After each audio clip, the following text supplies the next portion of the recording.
ನಟ ದರ್ಶನ್ 14 ದಿನಗಳ ಕಾಲ ಈಗ ಜೈಲುವಾಸ ಇರಬೇಕಾಗತ್ತೆ. ಸೊ ಹಾಗಾಗಿ ಪ್ರಮುಖವಾಗಿ ಡೇ 1 ಇಂದ ಅಂದರೆ ಪ್ರಕರಣ ಬೆಳಕಿಗೆ ಬಂದಾಗಿಂದ ಇಲ್ಲಿಯ ತನಕ ಏನೇನಾಯಿತು ಪಿನ್ ಟು ಪಿನ್ ಮಾಹಿತಿಯನ್ನು ಕೊಡ್ತಾ ಹೋಗ್ತೀವಿ. ಅಲ್ಲಿಯ ತನಕ ಇಲ್ಲಿ ಅಂದರೆ ಅಲ್ಲಿಂದ ಇಲ್ಲಿಯ ತನಕ ಏನೇನು ಆಯಿತು ಅಂತೇಳಿ. ಬಹಳ ಮುಖ್ಯವಾಗಿ ಜೂನ್ 6ಕ್ಕೆ ಏನಾಗುತ್ತೆ, ಚಿತ್ರದುರ್ಗದ ರಘು ಮೂಲಕ ರೇಣುಕಾಸ್ವಾಮಿ ಪತ್ತೆ ಆಗತ್ತೆ. ರಘುನೇ ಎಲ್ಲ ನೋಡ್ಕೋತಾನೆ. ಇದು 6ನೇ ತಾರೀಕಿಗೆ ಆರಂಭದಲ್ಲಿ ಕೊಲೆ ಆಗಿರುವಂಥ ಅಂದರೆ ಕೊಲೆಯಿಂದ ಇಲ್ಲಿಯ ತನಕ ಏನೇನಾಗಿತ್ತು ಅಂತೇಳಿ. 7ನೇ ತಾರೀಕಿಗೆ ದರ್ಶನ್ ಅಭಿಮಾನಿಗಳ ಸಂಘದ ಅಧ್ಯಕ್ಷ ರಘು ಜೊತೆ ಚರ್ಚೆ ಆಗತ್ತೆ. 7ನೇ ತಾರೀಕಿಗೆ ಚರ್ಚೆ ಮಾಡ್ತಾರೆ, ಆತನನ್ನು ಹೆಂಗೆ ಎತ್ತಾಕೊಂಡು ಬರಬೇಕು ಅಂತೇಳಿ. ಇದು 7ನೇ ತಾರೀಕಿಗೆ ಈ ರೀತಿಯ ಚರ್ಚೆ ಆಗತ್ತೆ.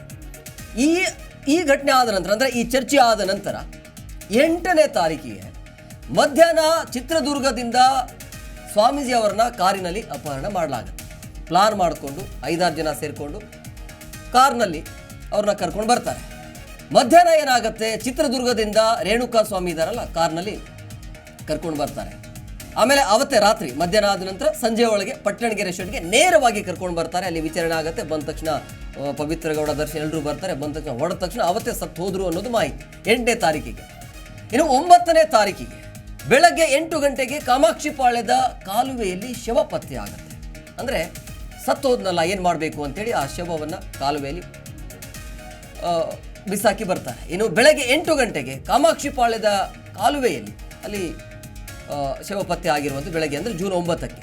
ಇನ್ನು ಇದಾದ ನಂತರ ನೆಕ್ಸ್ಟ್ ಏನು ಮಾಡ್ತಾರೆ, ಅಲ್ಲಿ ಹೇಗೆ ಗೊತ್ತಾಗತ್ತೆ ಈ ಶವ ಪತ್ತೆ ಆಗಿದ್ದು ಹೇಗೆ ಗೊತ್ತಾಗತ್ತೆ ಅಂತ ಹೇಳಿದ್ರೆ, ಸಂಜೆ ಕಾಮಾಕ್ಷಿಪಾಳ್ಯ ಠಾಣೆಗೆ 3 ಶರಣಾಗ್ತಾರೆ. ನಾವೇ ಕೊಂದಿದ್ದೀವಿ, ಹಣದ ವಿಚಾರವಾಗಿ ಹಣದ ವ್ಯವಹಾರವಾಗಿ ನಾವೇ ಕೊಂದಿದ್ದೀವಿ ಅಂತೇಳಿ ಶರಣಾಗ್ತಾರೆ.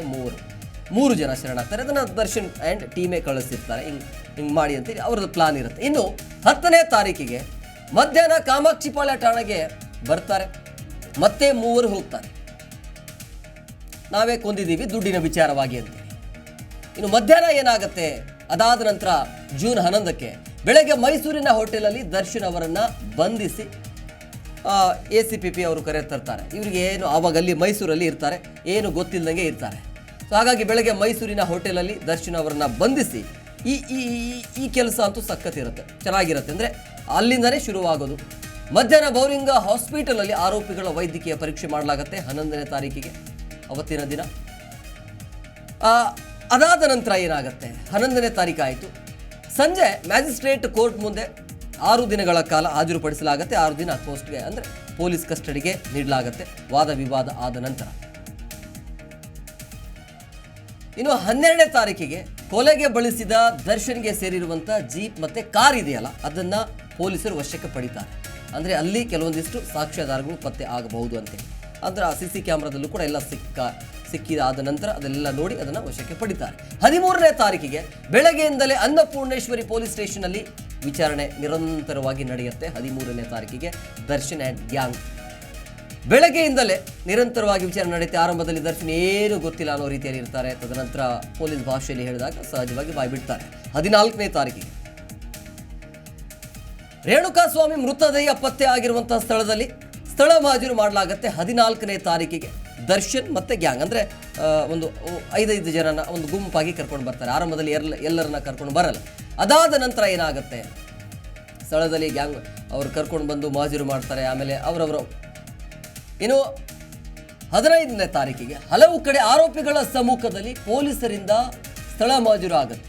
ಬೇರೆ ಬೇರೆ ಭಾಗದಲ್ಲಿ ಅಂದರೆ ಕೊಲೆ ಆದ ನಂತರ ಇವರು ಎಲ್ಲೆಲ್ಲಿ ಹೋಗಿದ್ರು ಅನ್ನೋದ್ರ ಬಗ್ಗೆ. ಹಲವು ಕಡೆ ಆರೋಪಿಗಳ ಸಮ್ಮುಖದಲ್ಲಿ ಅಂದರೆ ದರ್ಶನ್ ಮನೆ ಆಗಿರ್ಬೋದು, ಪವಿತ್ರ ಮನೆ, ಆಮೇಲೆ ಇವರು ಬಳಸಿರುವಂಥ ಆಯುಧಗಳು ಎಲ್ಲೆಲ್ಲಿ ಇತ್ತು, ಶೆಡ್ ಆಗಿರ್ಬೋದು, ಆಮೇಲೆ ಆ ಶೆಡ್ಡಲ್ಲಿ ಯಾರೆಲ್ಲ ಆ ಸಂದರ್ಭದಲ್ಲಿ ಕೆಲಸ ಮಾಡ್ತಿದ್ರು, ಅಲ್ಲಿ ಏನೇನೆಲ್ಲ ಸಿಕ್ತು, ಮತ್ತು ಆ ಶವ ಸಿಕ್ಕಿದೆಲ್ಲ ಅಲ್ಲಿ ಹೋಗಿ ಕೂಡ ಅಲ್ಲಿ ಸ್ಥಳ ಮಹಾಜರು ಆಯಿತು. ಆ ರೀತಿಯ ಪ್ರೊಸೆಸ್ ಇದು 15ನೇ ತಾರೀಕಿಗೆ. ಅದೇ 15ನೇ ತಾರೀಕಿಗೆ RR ನಗರದ ದರ್ಶನ್ ಮನೆ ಪವಿತ್ರ ಗೌಡ ನಿವಾಸದಲ್ಲಿ ಅಲ್ಲೂ ಕೂಡ ಸ್ಥಳ ಮಹಾಜರು ಆಗುತ್ತೆ. 15ನೇ ತಾರೀಕಿಗೆ ಆರಂಭದಲ್ಲಿ ಶೆಡ್ ಮತ್ತು ಆರೋಪಿಗಳನ್ನು ಕರೆಸಿ ಎಲ್ಲೆಲ್ಲಿ ಹೊಡೆದಿದ್ರು ಮತ್ತು ಸಾಕ್ಷ್ಯಾಧಾರಗಳನ್ನು ಕಲೆ ಹಾಕ್ತಾರೆ. ಅದಾದ ನಂತರ ಈ ಪ್ರೊಸೆಸ್ ಆದ ನಂತರ ಅವರ ಮನೆಗೆ RR ನಗರದಲ್ಲಿ ಅಂದರೆ ಪವಿತ್ರ ಗೌಡ ಇಬ್ಬರು RR ನಗರದಲ್ಲಿ ಇರುತ್ತೆ, ದರ್ಶನ್ ಮತ್ತು ಪವಿತ್ರ ಗೌಡ ಮನೆ. ಪತ್ನಿನೋ ಗೆಳತಿನೋ ಗೊತ್ತಿಲ್ಲ, ಪತ್ನಿ ವಿಜಯಲಕ್ಷ್ಮಿ ನಿವಾಸ ಸೇರಿ ಹಲವೆಡೆ ಸ್ಥಳ ಮಹಾಜರು ಆಗುತ್ತೆ. ವಿಜಯಲಕ್ಷ್ಮಿ ನಿವಾಸ ಸೇರಿ ಅಂದರೆ ಈಗ ಪವಿತ್ರ ಗೌಡ ಆದ ನಂತರ ವಿಜಯಲಕ್ಷ್ಮಿ ಅವರ ನಿವಾಸದಲ್ಲೂ ಕೂಡ ಅಲ್ಲಿ ಆಗುತ್ತೆ. ಯಾಕಂದರೆ ಅಲ್ಲಿ 3 ಲಕ್ಷ ಪತ್ತೆ ಆಗುತ್ತೆ. ವಿಜಯಲಕ್ಷ್ಮಿ ಮನೆಯಲ್ಲಿ 3 ಲಕ್ಷ ರೂಪಾಯಿ ಕೂಡ ಅಲ್ಲಿ ಸಿಗುತ್ತೆ. ದರ್ಶನ್ ಮನೆಯಲ್ಲಿ 37,40,000 ರೂಪಾಯಿ ಸಿಗುತ್ತೆ. ಚಿತ್ರದುರ್ಗದ 3 ಆರೋಪಿಗಳು ಪೊಲೀಸರ ಎದುರು ಶರಣಾಗ್ತಾರೆ 14ನೇ ತಾರೀಕಿಗೆ, 16ನೇ ತಾರೀಕಿಗೆ.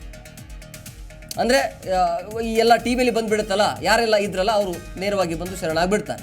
ಚಿತ್ರದುರ್ಗದ 3 ಆರೋಪಿಗಳು ಪೊಲೀಸರ ಮುಂದೆ ಶರಣಾಗ್ತಾರೆ. ಅಂದರೆ ನಾವೇ ಈ ರೀತಿಯಾಗಿ ಪ್ಲಾನಿಂಗ್ ಮಾಡಿಕೊಂಡಿದ್ದೀವಿ ಅಂತೇಳಿ. ಯಾಕಂದರೆ ಎಲ್ಲ ಸಾಕ್ಷ್ಯಾಧಾರಗಳು ಸಿಕ್ಕಾದ ಮೇಲೆ ಹೇಗೆ ತಪ್ಪಿಸ್ಕೊಳ್ಳೋಕ್ಕಾಗುತ್ತೆ. ಸೊ ಆ 3 ಜನ ಬರ್ತಾರೆ. ಹಾಗಾಗಿ ಅಲ್ಲಿಂದ ಎಷ್ಟಾಗುತ್ತೆ, 18 ಜನ ತನಕ ಆರೋಪಿಗಳ ಸಂಖ್ಯೆ ಹೋಗುತ್ತೆ. ಕೋರ್ಟ್ ಮುಂದೆ ಹಾಜರುಪಡಿಸಿ ಮತ್ತೆ 4 ದಿನ ಮತ್ತೊಮ್ಮೆ ಪೊಲೀಸ್ ಕಸ್ಟಡಿಗೆ ಕೊಡಲಾಗುತ್ತೆ 17ನೇ ತಾರೀಕಿಗೆ. ಈ ಒಂದು ಗ್ಯಾಂಗ್, ಡಿ ಗ್ಯಾಂಗ್ ಮತ್ತೆ ಏನಾಗುತ್ತೆ, 4 ದಿನಗಳ ಕಾಲ ವಿಚಾರಣೆ ಮಾಡಲಾಗುತ್ತೆ. 18ನೇ ತಾರೀಕಿಗೆ ಮೈಸೂರು ಸೇರಿ ಸ್ಟೋನಿ ಬ್ರೂಕ್ ಪಬ್ನಲ್ಲಿ ಸ್ಥಳ ಮಜರು ಕೂಡ ಆಗತ್ತೆ ಅಲ್ಲಿ. ಅಂದರೆ ಇವರು ಕೊಲೆ ಆದ ನಂತರ ಅಲ್ಲಿ ಸೇರಿದ್ರು ಅನ್ನೋದು ಮಾಹಿತಿ. ಹಾಗಾಗಿ ಆ ಮೈಸೂರು ಮತ್ತು ಇವರು ಎಲ್ಲಿ ಸೇರಿದ್ರಲ್ಲ, ಈ ಗ್ಯಾಂಗ್ ಎಲ್ಲಿ ಇತ್ತಲ್ಲ ಅಲ್ಲಿ ಸ್ಥಳ ಮಜರು ಮಾಡಲಾಗತ್ತೆ. ಇನ್ನು 19ನೇ ತಾರೀಕಿಗೆ ಹಾಸ್ಯ ನಟ ಚಿಕ್ಕಣ್ಣರಿಗೆ ನೋಟಿಸ್ ಕೂಡ ಹೋಗುತ್ತೆ. ವಕೀಲರ ಜೊತೆ ವಿಚಾರಣೆಗೆ ಅವರು ಕೂಡ ಹಾಜರಾಗ್ತಾರೆ. ಅವರು ಬಂದು ವಿಚಾರಣೆ ಹಾಜರಾಗಿ ಏನು ಮಾತಾಡಲಿಲ್ಲ, ನಾನು ಕರೆದ್ರೆ ಮತ್ತೆ ಬರ್ತೀನಿ ಅಂತೇಳಿ ಹೋಗ್ತಾರೆ. ಇನ್ನು 20ನೇ ತಾರೀಕಿಗೆ ವಿಕ್ಟೋರಿಯಾ ಆಸ್ಪತ್ರೆಯಲ್ಲಿ ಆರೋಪಿಗಳ ರಕ್ತ ಮತ್ತು ಕೂದಲು ಸಂಗ್ರಹ ಮಾಡಿಕೊಳ್ಳಲಾಗುತ್ತೆ. ಹೆಚ್ಚಿನ ಅದು ಸಂಗ್ರಹ ಮಾಡಿ FSL ವರದಿಗೆ ಕೂಡ ನೀಡಲಾಗುತ್ತೆ. ಅಂದರೆ ಮತ್ತಷ್ಟು ಈ ಒಂದು ಪ್ರಕರಣವನ್ನು ಗಟ್ಟಿ ಮಾಡೋದಕ್ಕೆ ಸಾಕ್ಷ್ಯಾಧಾರಗಳವಾಗಿ. ಕಸ್ಟಡಿ ಅಂತ್ಯ ಆಗಿರುವಂಥ ಹಿನ್ನೆಲೆಯಲ್ಲಿ ಸಂಜೆ ಕೋರ್ಟ್ ಮುಂದೆ ಹಾಜರಾಗುತ್ತೆ 20ನೇ ತಾರೀಕಿಗೆ. ಆವಾಗ ಏನಾಗುತ್ತೆ, ಇಲ್ಲಿ ನಟ ದರ್ಶನ್ ಸೇರಿ 4ರನ್ನ ಮತ್ತೆ 2 ದಿನ ಪೊಲೀಸ್ ಕಸ್ಟಡಿಗೆ ಕೇಳ್ತಾರೆ. ಒಂದು ಪವಿತ್ರ ಗೌಡ ಅವರ ಜೊತೆಗೆ ಒಂದು 10 ಜನ ನೇರವಾಗಿ ಜೈಲುವಾಸ. ಇನ್ನು ಉಳಿದಿರುವಂಥ 4 ಜನ ಪ್ರದೋಷ್, ವಿನಯ್, ಧನ್ರಾಜ್, ದರ್ಶನ್ ಇವರ ವಿಚಾರಣೆ, ಹೆಚ್ಚಿನ ವಿಚಾರಣೆಗಾಗಿ 2 ದಿನಗಳ ಕಾಲ ಪೊಲೀಸ್ ಕಸ್ಟಡಿಗೆ ಕೇಳಲಾಗತ್ತೆ. ಹಾಗಾಗಿ 2 ದಿನ ಕೇಳ್ತಾರೆ. ಆ 2 ದಿನ ಆದ ನಂತರ ಅಂದರೆ ನಿರಂತರವಾಗಿ ವಿಚಾರಣೆ ಆಗುತ್ತೆ 20ನೇ ತಾರೀಕು, 21 ಮತ್ತು ಇವತ್ತಿಗೆ 22ನೇ ತಾರೀಕಿಗೆ. ಸೊ ಅಲ್ಲಿ ಪವಿತ್ರ ಗೌಡ ಸೇರಿ 12 ಮಂದಿ ಪರಪ್ಪನಗ್ರಹಾರ ಜೈಲಿಗೆ ಶಿಫ್ಟ್ ಆಗ್ತಾರೆ. ಅವತ್ತನೇ ದಿನ ಅಂದರೆ 20ನೇ ತಾರೀಕಿಗೆ ಅವರಿಗೆ ಒಂದು ಕಡೆ ಶಿಫ್ಟ್ ಮಾಡಲಾಗುತ್ತೆ.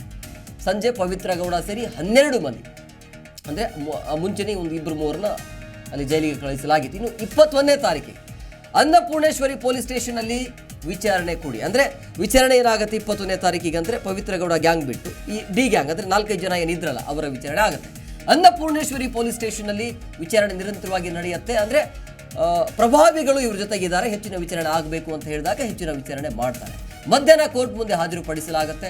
4 ನ್ಯಾಯಾಂಗ ಬಂಧನ ವಿಧಿಸಲಾಯಿತು ಇವತ್ತು. ಸೊ ಡೇ 1 ಅಂದರೆ ಕೊಲೆಯಿಂದ ಜೈಲಿನವರೆಗೆ ಆಗಿರುವಂಥ ಘಟನೆಯ ಬಗ್ಗೆ ನೋಡ್ಕೊಂಡು ಬಂದ್ವಿ. ಸೊ ಸಂಜೆ ಪರಪ್ಪನಗರ ಜೈಲಿಗೆ ಹೋದಾದ ನಂತರ ಅವರಿಗೆ ಖೈದಿ ನಂಬರ್ 6106 ಕೊಟ್ಟಿದ್ದಾರೆ. ಅಂದರೆ ಈ ಕ್ಷಣ ಇದು ಖೈದಿ ನಂಬರ್, ದರ್ಶನ್ಗೆ ಕೊಟ್ಟಿರುವಂಥ ಖೈದಿ ನಂಬರ್ ಇದು 22ನೇ ತಾರೀಕಿಗೆ. ಈಗ ಎಲ್ಲ ವಿಚಾರಣೆ ಆಗಿದೆ. ಅಂದರೆ ಇಲ್ಲಿ ಏನು ವಾದ ವಿವಾದ ಏನೂ ಆಗಿಲ್ಲ. ಬಹುಶಃ ನೇರವಾಗಿ ಹೋದರು, ರಿಮ್ಯಾಂಡ್ ಅರ್ಜಿಯನ್ನು ಕೊಟ್ಟಿದ್ದರು, ನೇರವಾಗಿ ಕಳಿಸಿ ಅಂತ ಹೇಳಿದರು. ನ್ಯಾಯಾಧೀಶರು ಆದೇಶವನ್ನು ಕೊಟ್ಟರು. ಈಗ ಜೈಲುವಾಸ ಈಗ 14 ದಿನಗಳ ಕಾಲ, ಅಂದರೆ ಇವತ್ತಿನಿಂದ 14 ದಿನಗಳ ಕಾಲ.